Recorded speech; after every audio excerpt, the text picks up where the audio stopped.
Hello and welcome to Day Trippers. Day Trippers, that's us. We are. Yeah, we're the Day Trippers. I'm Jeremy. And I'm Kristen. We are super excited because we have a great episode planned for you today. We've left the city, we've come out via Highway 3, and we are just outside of Carmen, Manitoba, home of hockey rock star Eddie Belfour. So it says Eddie the Eagle, but he was actually a human man, and people called him an eagle.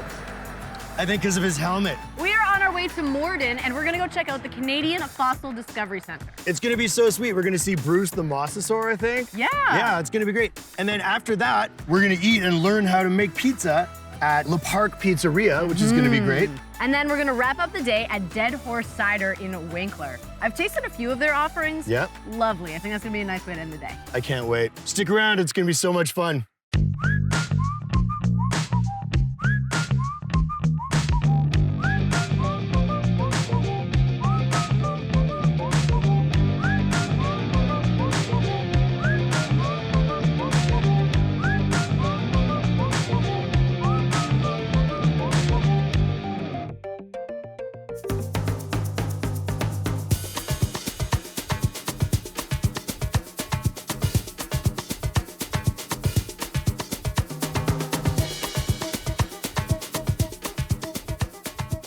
So here we are in Morden. We pulled up outside of this beautiful event center, and it is such a fabulous facility. Small towns know what's up. They've got like 2 hockey arenas in here. The Manitoba Baseball Hall of Fame is here, and now we're here in the basement. We're here at the Canadian Fossil Discovery Center.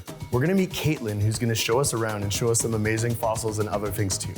We're really fortunate today because she's gonna give us a behind-the-scenes sneak peek at some of the work that they do here that actually allows them to put these fossils on display so that everyone can enjoy them. So come with us.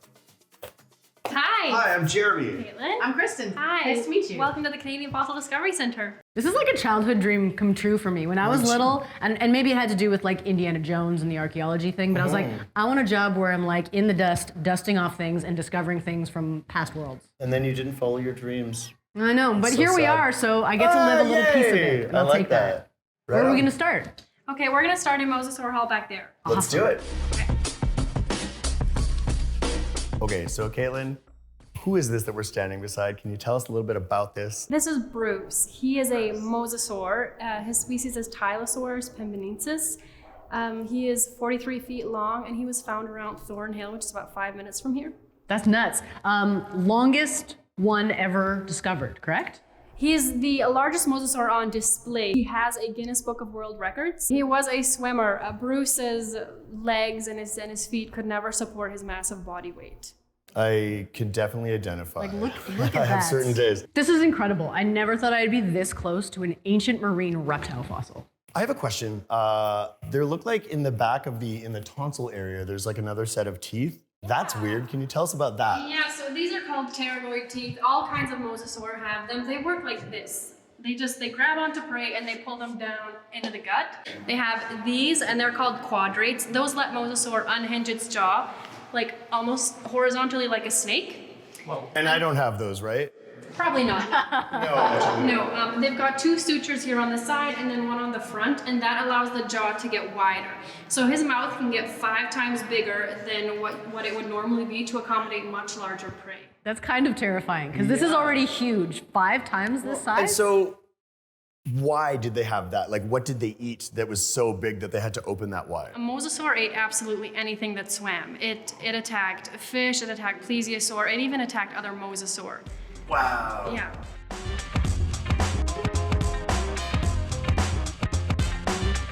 So what we're looking at here, are these the actual fossilized bones that were found in the field? No, these are not Bruce's actual bones. The actual bones are on display behind the glass. We don't want people touching them, and they'd be much too heavy to hang up, and we don't want to drill holes in the bones to articulate and hang up. Let's go and see some more of what this place has to offer.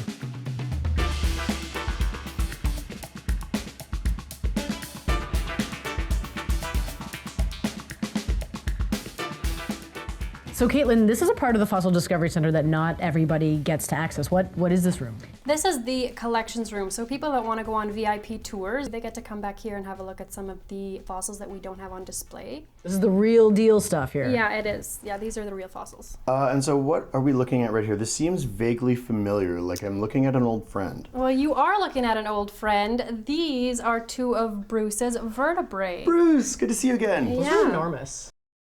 You can even lift it. Oh my goodness. They're quite heavy. Oh, it's so heavy. So much heavier than you expect it to be. And my death goal is to become a fossil. How would I go about doing that? Well, you'd have to die. Yeah, no, that's cool. That's like part of that. Step one is die. Yeah, you'd have to get buried really quickly, and eventually your body would decay. All would be left is your bones, and then what's left of your bones would particle by particle be replaced, and they would just turn to stone. What kind of work happens in this room? Well, this is the lab at the CDFC, so this is where fossils come to be investigated and unearthed. Why is this so rich in fossils in this area? Why is this a hotspot? Great question. So 80 million years ago, during the Cretaceous period, this area was underwater. So this was known as the Western Interior Seaway, and it went from all the way up at the Canadian Arctic down to the Gulf of Mexico. That was all covered in water. Wow. So all the fossils that we find here are from animals that were swimming. We don't technically find dinosaurs, we find ancient marine reptiles or birds or fish. Because T-Rex couldn't swim, correct me if I'm wrong. T-Rex could swim. He was Really? T-Rex was a good swimmer. He was a strong swimmer. I've never been happier to be wrong. That's amazing. That's yeah, so great. I imagine that happens a lot. It but, sure does. We're gonna know each other. That's awesome. You betcha. Caitlin, thank you so much for showing us around today. It was great to meet you. It was great to meet Bruce. I have to admit, this entire time we've been here, I thought I could hear the dinosaurs, but it turns out it was my stomach rumbling. Can So I confirm. think it's time to go get some lunch. Let's do that. Thank you again so much. Caitlin. 100%.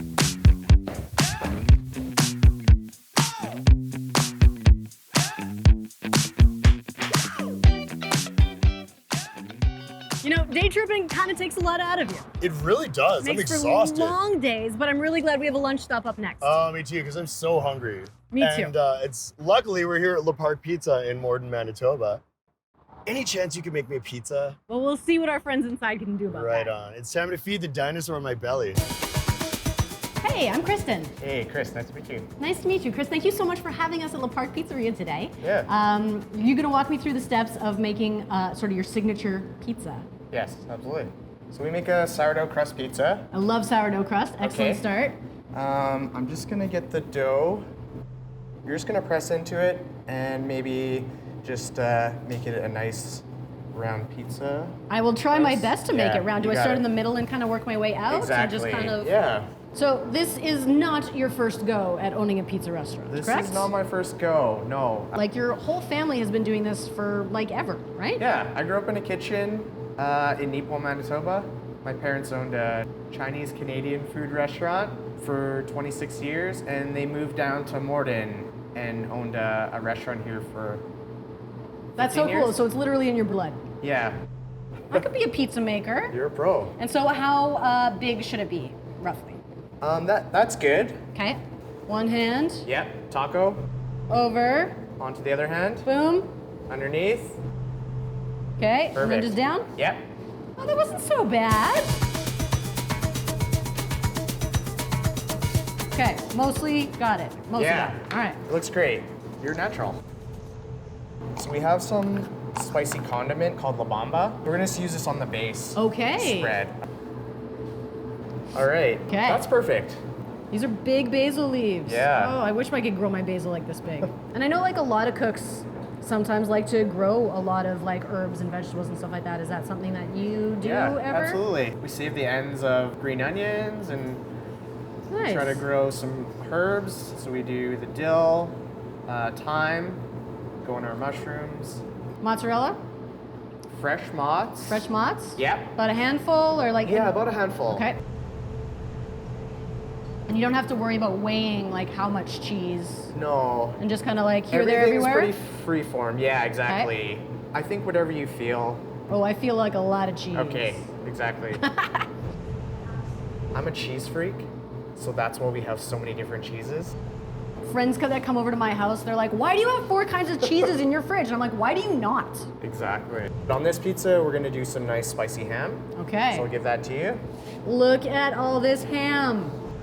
So this is like an interesting order of doing things kind of, because you think about like pizza and you think it's like sauce, then toppings, then cheese, oven, boom, done. Doesn't have to be that way though. And so the last part, so we roast our pineapples with cinnamon, cumin. Oh, so good. Kind of like an al pastor taco. These flavors are gonna play, I know Yeah. it. So I think it's ready for the oven. Okay, so we give it a jiggle to make sure that the dough's gonna move. And straight back. Oh. It's all good. Okay. So what do you think about my technique? Do I pass the pizza test? Did I do okay? I think we're gonna have to work on it. Oh, okay, well that's fine. I'm okay to come back and practice this over and over until I get it right. Okay, absolutely.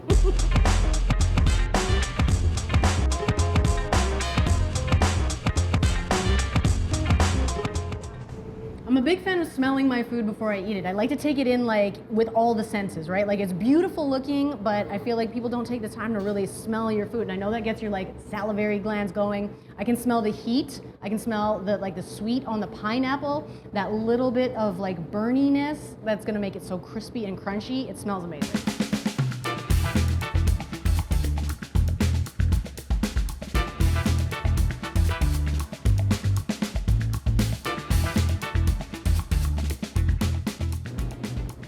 All right, Jared, you are in for a treat. I can tell. This is the Leparq famous sweet heat pizza, made by me, for you. Right, well, you're gonna join me, right? Of course. Oh, right on. I'm so With how excited. good this looks, I'm not gonna let you eat this alone. Yeah, no good.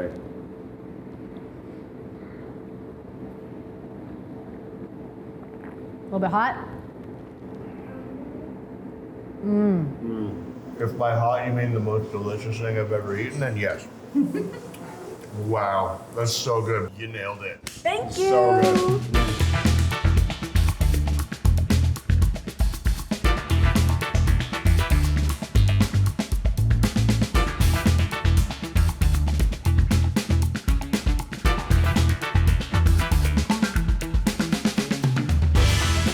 We are here at Dead Horse Cider In beautiful Winkler, Manitoba. in beautiful Winkler, Manitoba, where we are going to learn how to make cider, but more importantly, how to drink cider. Oh, sign me up. And oh, who's that there? It's our good friend Marcus. Hey, how you guys doing? Thank you so good. much for having us. Marcus, thanks for having us here. What is the first, most important thing that we need to know about cider? Well, once you get here, the very first and most important thing is we got to get a cider in your hands. Oh, I like the sound of that. Excellent. All right, Cheers. cheers. Oh. That's really good. It's hitting the Thank spot. you so much. Can you Yeah. show us how to make this? Yeah, absolutely. Let's head inside. After you.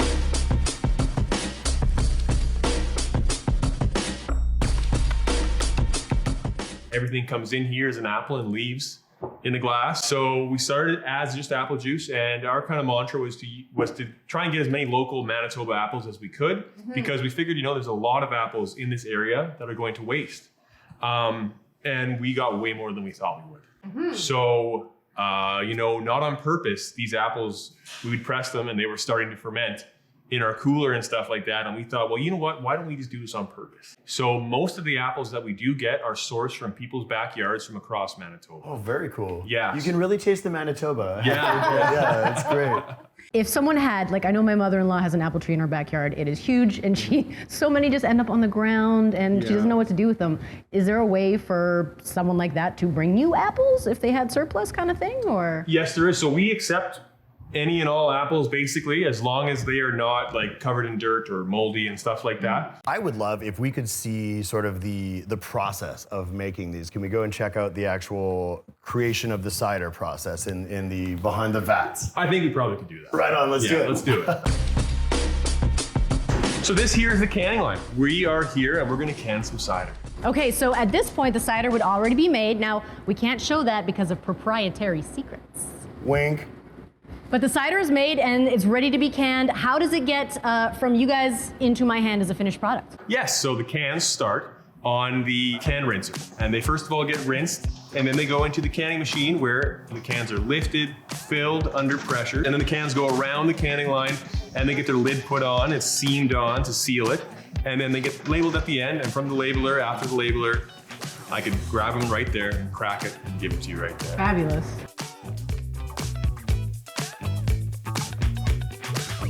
This is our new artist series. Chloe is her name. She's a local artist. We liked the art that she made, so we gave her this cider and said, we want you to take this, go to your studio, have a glass or a sip or whatever, and just create your interpretation of the cider. And we put it into our label, and then a portion of every bottle sold goes to her as well to kind of support, give back to local artists, because we think it's cool to have local art, and there needs to be more of it. And that's Awesome such a great local- partnership. Yeah, like awesome local businesses supporting awesome local art. It's everyone wins, right? Absolutely, great. that's what we think too. And yeah. I feel like we're about to win too. Yes, guys, give it a try. And so what the flavor on this one? This is a peach Peach. Brettanomyces, Okay. so that's Oh. basically I love all. peach.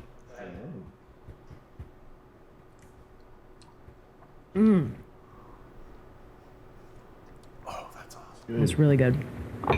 It's like peachy, but it's like kind of funky and weird. So I've got a pitch. I think we should all pick our favorite of the flight and do a three-way cheers. I love it. Right Proper on. send-off. This last one was absolutely. We all picked the same one. It is that unique, ladies and gentlemen. It's so great. Cheers. Thank you so much Thank for you showing so us around, much. and thank you for your hospitality. So Jared, I want to say this was another successful day trip. This was a very successful J trip. They've all been successful though. They really have. And I have had no idea that all of this stuff was really within a day's drive, like within arm's reach. You could just drop everything for an afternoon and go check out all these amazing places. And then to end the day here at Dead Horse Cider was an absolute treat. I had no idea there were so many kinds of apples, never mind how many different kinds grow here in Manitoba. And I had no idea. Like I knew I liked cider, but I had no idea that I liked it this much. And so this is really sad, but this is the end of the series. I can't And believe so it. It's sad, but I'm really happy that we had all the experiences we did. And I want to thank all of the people, all of the businesses, and all of the people that we visited over these 4 episodes. They were all so welcoming, and we ended up making maybe 50 new best friends. best friends. Oh my goodness, we had such a great time. If you have a free afternoon, you could roll the dice, pick a highway, go for a couple hours in any direction, and find absolute gems. And behind every one of those things are amazing people. I hope we get to do this again sometime. Yeah, me too. Let's really push for that. Cheers. Cheers. I feel like after you leave the city, that's when the official day trip starts. Agreed. Yeah. Yeah, you have to be outside. Do I want to download a file? What website is this? Right? We are going to Morden via Carmen. So we're going out Highway 3. I'm so glad we have that map. So far. Yeah. It's, there's no other way to get around really. You know?